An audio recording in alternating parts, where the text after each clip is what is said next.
السلام عليكم. فيديو جديد. في هذا الفيديو راح نشوف فيديوهات متنوعة عن كرة القدم، لايك واشتراك وبس، مشاهدة ممتعة.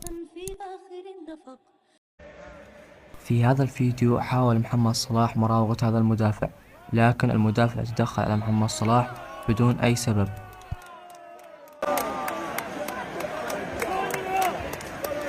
أما هاي اللقطة حصلت في مباراة ريال مدريد ضد أرسنال، عندما حاول مبابي مراوغة صليبة لكن صليبة غطى على الكرة بشكل أكثر من رائع. ونشوف مبابي يحاول ياخذ الكرة لكن صليبة مغطي على الكرة صح. في هذا الفيديو يبدو أن نيمار جدا سعيد مع فريقه الجديد. شعر الله.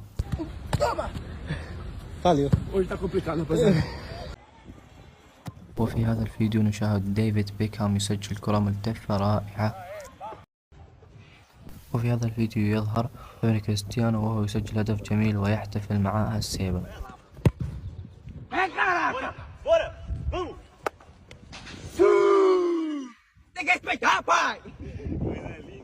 وفي هذا الفيديو يظهر لامين يامال بعد أن سجل زميله كوبارسي هدف، وهو يحتفل مع كوبارسي بطريقة جدا غبية.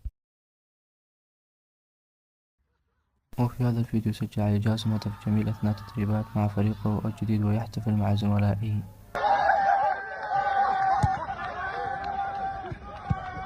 هذا الفيديو سجل هذا اللاعب هدف أكثر من جميل بعد مراوغته أكثر من لاعب. شوفوا الفيديو.